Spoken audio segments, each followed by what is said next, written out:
কটা হলো?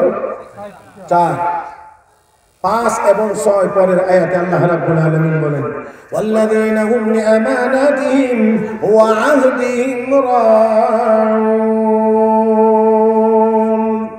যারা আমানতের রক্ষা করে, ওয়াদা রক্ষা করে। আমানত ওয়াদা কয়টা? 2টা। আমানত ওয়াদা 2টা। আমানতও খেয়ানত করে না, ওয়াদা করলে ওয়াদাও খেলাফ করে। আমরা তো মাশাআল্লাহ দুটোটার মধ্যেই আছি। হ্যাঁ, দুটোটার মধ্যেই আছি। আমানত রাখলেও খেয়ানত হয়, আবার ওয়াদা করলেও। হ্যাঁ, দোকান থেকে মাল বাকি আনছে, বলছে আগামী শুক্রবারে দিলাম, এই আগামী শুক্রবার আনাই না। হ্যাঁ, আর বেশি চাইলে কয় বেটা দেশ ছেড়ে যাইতেছে নাকি? হ্যাঁ, এরকম শুরু করলে কে? মুহতারাম হাজিরিন, তাই আসেন আল্লাহ রাব্বুল আলামিন বলেন সফল মুমিন যদি হতে হয় তাহলে আমানত রক্ষা করতে হবে। আমানত বিশ্বনবী হাদিস শরীফে ঘোষণা করেছেন মুনাফিকের আলামত 3টে।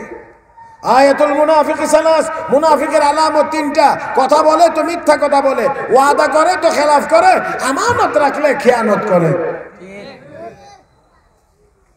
তাহলে যদি নিজেকে সফল মুমিন হিসেবে তৈরি করা লাগে তাহলে আমানত রক্ষা করতে হবে, ওয়াদাও রক্ষা করতে হবে। এই হলো 6। 7 নাম্বার হলো আল্লাহ রাব্বুল আলামিন বলেন ওয়াল্লাযীনা হুম আলা সালাওয়াতিহিম ইউহাফিজুন, যারা 5 ওয়াক্ত নামাজ যথাযথভাবে আদায় করে, নামাজের হেফাজত করে। রব্বে কারীম অন্য আয়াতে বলেন হাফিজু আলা সালাওয়াত ওয়াস সালাতিল উসতা ওয়া কুমু লিল্লাহি কানিতিন। আল্লাহ কয় নামাজের হেফাজত করো, নামাজের হেফাজত করো। নামাজের হেফাজত মানে সঠিক সময়ে, সঠিক পদ্ধতিতে, সঠিকভাবে নামাজ আদায় করা হলো নামাজের হেফাজত। রাহমাতুল লিল আলামিন বলেন সাহাবীরা তোমাদের ধারণা কি, তোমরা কি মনে করো একজন মানুষের বাড়ির সামনে চলমান একটা নদী, আর ওই লোকটা যদি নদীতে 5 বার গোসল করে তার শরীরে কোনো ময়লা থাকবে? সাহাবীরা বলেন না ইয়া রাসূলুল্লাহ, তার শরীরে কোনো ময়লা থাকবে না। আল্লাহর নবী বলেন 5 ওয়াক্ত নামাজের নমুনাও এমন, যারা দৈনিক 5 ওয়াক্ত নামাজ আদায় করবে তাদের শরীরেও কোনো গুনার ময়লা থাকবে না। তাহলে নামাজের হেফাজত করতে হবে। নামাজ কয় ওয়াক্ত? কত দিনে? একদিনে। প্রতিদিন কয় ওয়াক্ত?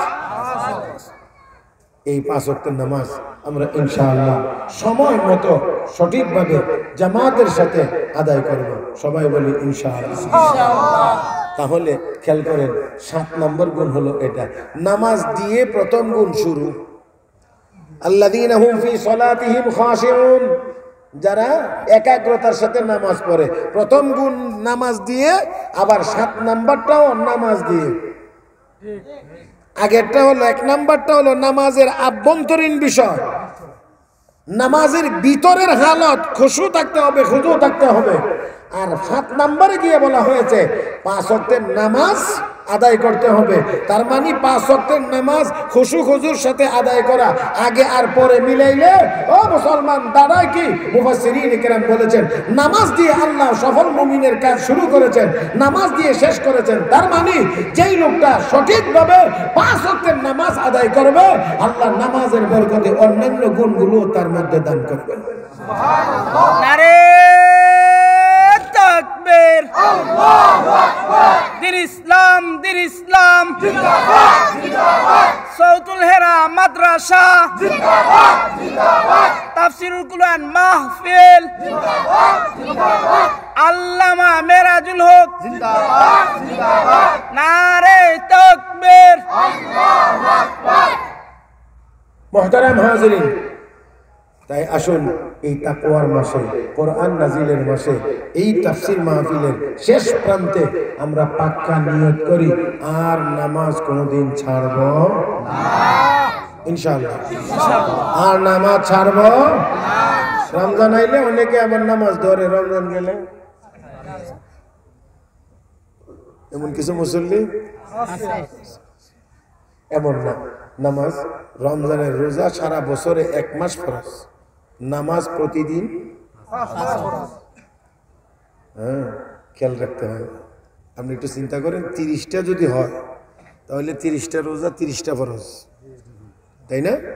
আর প্রতিদিন মাসে 150, তাহলে সারা বছরে 30 ফরজ রোজা আর 1 মাসে 150 ফরজ নামাজ। এবার চিন্তা করেন বছরে কত? মাসে 150 হলে বছরে 1800, বছরে 1800। সারা বছরে রোজা ফরজ 30টা, 29টাও হতে পারে, ধরেন 30টা, তাহলে 30 রোজা 30 ফরজ আর নামাজ এক নামাজ বছরে 1800 বার ফরজ। মুহতারাম হাজিরিন, ফরজ হিসাবে রোজার গুরুত্ব কম বলতেছি না, কিন্তু তারপরেও সব মিলাইয়া রোজার চাইতেও, হজের চাইতেও, যাকাতের চাইতেও নামাজের গুরুত্ব বেশি। সাথে শেষ কথা বলতে চাই, আল্লাহ বলেন হাফিজু আলাস সালাওয়াত, নামাজের হেফাজত করো। এখানে হাফাজা ইউহাফিজু মুহাফাজাতান, একে অপরকে হেফাজত করা। আল্লাহ বুঝাইতে চান, বান্দা তুই নামাজের হেফাজত কর, নামাজও তোরে হেফাজত করবে। কথা বুঝছেন না? তুই নামাজের হেফাজত কর, নামাজ তোরে হেফাজত করবে। হাদিসে স্পষ্ট আছে, ইহফাজিল্লাহ ইয়াহফাজকা, তুই আল্লাহরে হেফাজত কর, আল্লাহ তোরে হেফাজত করবে। আল্লাহরে আপনি কি হেফাজত করবেন? বুঝেন না? আমি আর আপনি আল্লাহর কি হেফাজত করব? তার মানে হলো আল্লাহর হুকুমের হেফাজত করা। আমরা যদি আল্লাহর হুকুম মানি তাহলে আল্লাহ আমাদেরকে হেফাজত করবেন। আল্লাহ এই আয়াতগুলোতে 7টা গুণের কথা উল্লেখ করার পরে আল্লাহ এবার পুরস্কার ঘোষণা করছেন, উলাইকা হুমুল ওয়ারিসুন। আল্লাহ কো তারা উত্তরাধিকারী। আল্লাহ কথা বলেন না তারা জান্নাতে যাবে, জান্নাতুল ফিরদাউসে যাবে, এই কথা না বলে ওয়ারিসুন বলছেন, উত্তরাধিকারী। উত্তরাধিকারী কাকে বলে? বাবা মারা গেছে, ছেলে বাবার সম্পদের উত্তরাধিকারী। এটা বাবা বললেও না বললেও, বাবা মারা গেলেই অটোমেটিক ছেলে মেয়ে তার সম্পদের উত্তরাধিকারী। তার মানে এটা বলার কোনো দরকার নাই, এটা বলা ছাড়াই এমনি হবে।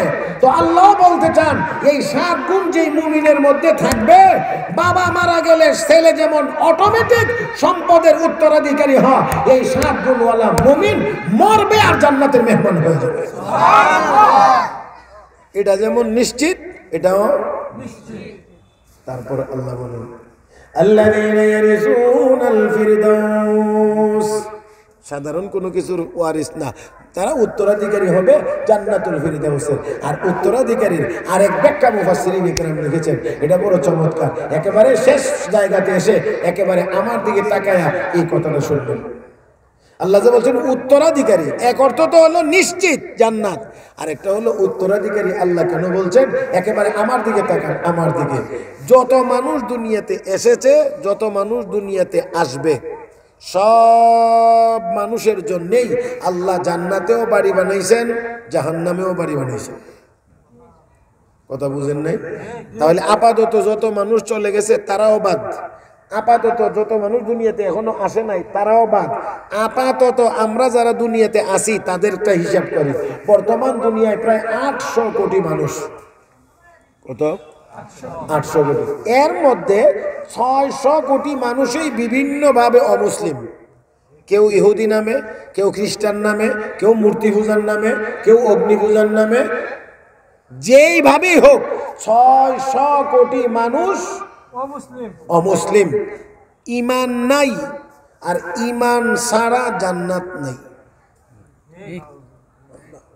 ইন্নাহু মান ইউশরিক বিল্লাহ ফাকাদ হারামাল্লাহু আলাইহিল জান্নাহ, আল্লাহর সাথে যে কোনো ভাবে শরীক করবে জান্নাত তার জন্য হারাম। তাহলে এবার চিন্তা করেন, বর্তমান দুনিয়াতে আমরা 800 কোটি মানুষ আছি, 800 কোটি মানুষের মধ্যে 600 কোটি মানুষ তাদের ঈমান নাই, না থাকার কারণে